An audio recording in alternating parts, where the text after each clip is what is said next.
আসসালামু আলাইকুম বন্ধুরা, কেমন আছেন সবাই? আশা করি সবাই ভালো আছেন, সুস্থ আছেন। আলহামদুলিল্লাহ, আমরাও খুব ভালো আছি, সুস্থ আছি। সোনালী রান্নাঘর অ্যান্ড ব্লগ চ্যানেলে আপনাদের প্রত্যেকে স্বাগত জানাই। তো আজকে আমি একটা আলাদা ইউনিক রেসিপি নিয়ে এসেছি। খুব অল্প উপকরণে তৈরি হয়ে যায় আর অসাধারণ লাগে খেতে। এই ধরনের একটা রেসিপি নিয়ে এসেছি। একদম এক সাইডে চা বসিয়ে আর এক সাইড দিয়ে তৈরি করে নেবেন, আর মেহমানদেরকে খাওয়ালে প্রশংসায় পঞ্চমুখ হয়ে যাবে।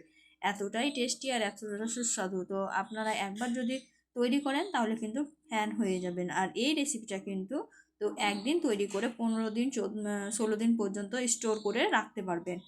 তো চলুন দেখে নেওয়া যাক আজকের এই রেসিপিটা তৈরি করার জন্য একটা পাত্র নিয়ে নিয়েছি, আর এই পাত্রে আমি দিয়ে দিচ্ছি 4 চামচ চিনি। আপনারা আপনাদের পরিমাপ অনুযায়ী নেবেন। আমি এখানে 8 কাপ আটার তৈরি করব, তার জন্য এখানে 4 চামচ চিনি নিয়ে নিয়েছি। তারপরে আমি এর মধ্যে দিয়ে দিচ্ছি একটা ডিম আর চিনিকে ভালোভাবে মিশিয়ে নিতে হবে, সুন্দরভাবে ফেটিয়ে নিতে হবে এখানে। তো দেখতেই পাচ্ছেন আমি 4 চামচ চিনি নিয়েছি, তার জন্য একটা ডিম নিয়ে নিয়েছি, আর এটা কিন্তু 1 কাপ আটার পরিমাপ। তো এর থেকে বেশি নিতে গেলে কিন্তু বেশি কোয়ান্টিটিও বেশি করতে হবে সব কিছুটির। তো এখানে আমি ভালোভাবে একদম চিনিটাকে গলিয়ে নিব। যতক্ষণ পর্যন্ত চিনিটা না গলবে ততক্ষণ পর্যন্ত ফেটাবো। তো এটা ভালোভাবে ফেটা হয়ে গেছে, কালারটা চেঞ্জ হয়ে গেছে। এখন আমি এর মধ্যে দিয়ে দেব সামান্য পরিমাণে লবণ, আর দিয়ে দিব সামান্য পরিমাণে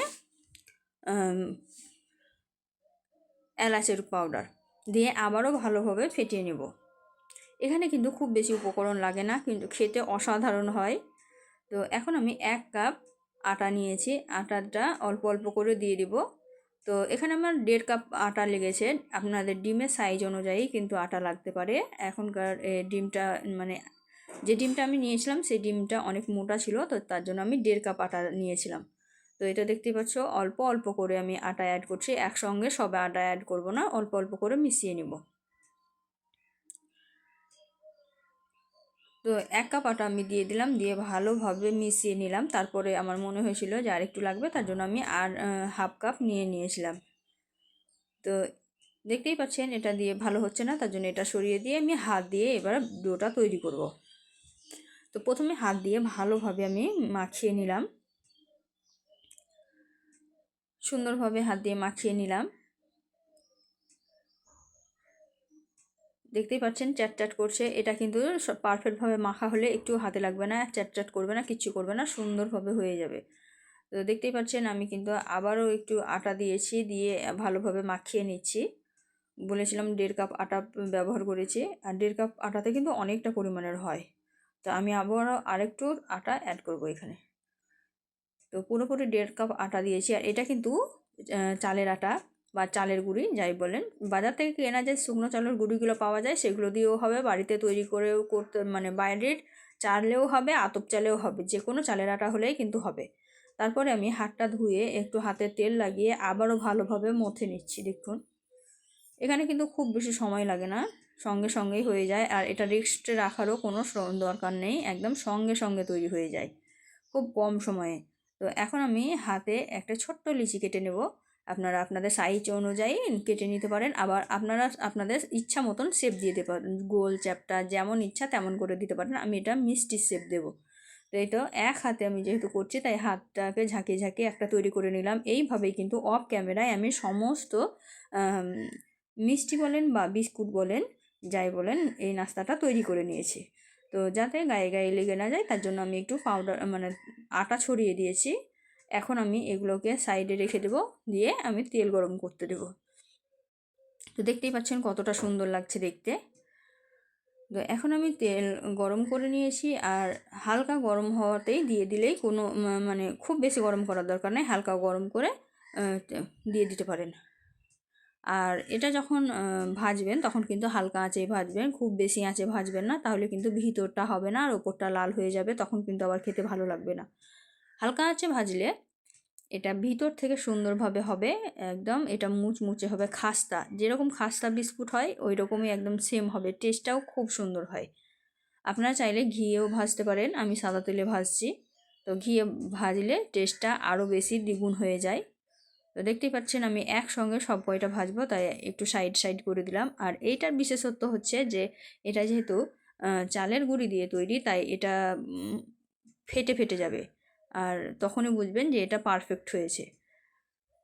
যেহেতু এক সাইড লাল লাল কালার আসতে শুরু করে দিয়েছে, এখন আমি উল্টিয়ে পাল্টিয়ে একটু সময় নিয়ে ভেজে নেব। খুব বেশি সময় লাগে না এটা তৈরি করতে।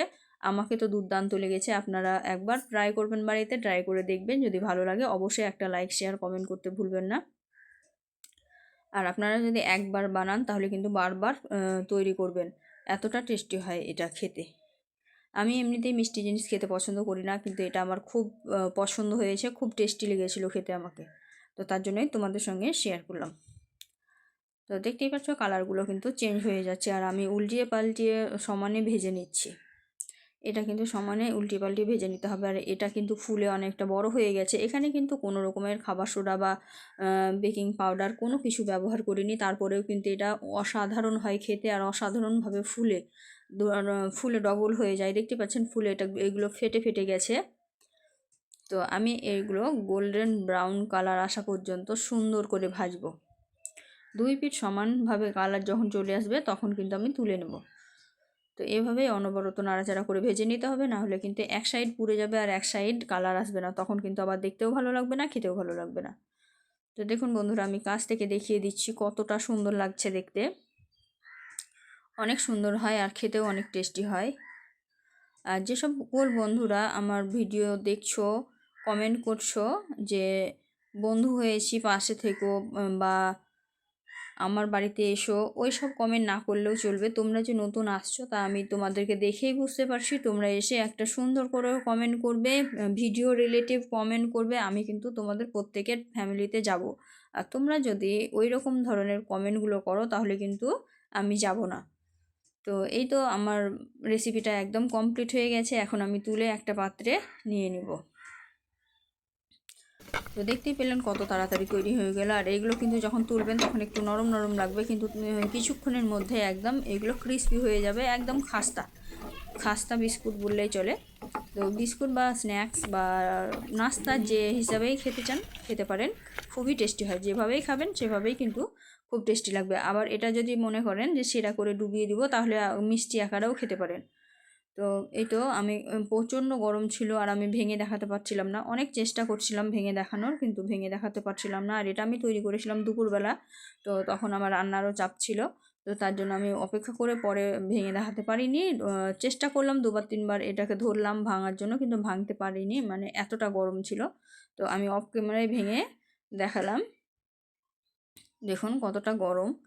তো অফ ক্যামেরায় ভেঙে দেখিয়েছি, তারপরে যে মানে কতটা ক্রিস্পি হয়েছে সেটা দেখাতে আর পারিনি। এতটা টেস্টি হয়েছিল, খেয়ে নিয়েছিলাম, তো তার জন্য সরি। তো ভিডিওটি কেমন লাগলো কমেন্টে জানাবেন। আর আজকে এই পর্যন্ত, দেখা হবে এই ধরনের নিত্য নতুন রেসিপি নিয়ে পরবর্তী ভিডিওতে। ততক্ষণ সবাই ভালো থাকবেন, সুস্থ থাকবেন, খোদা হাফিজ।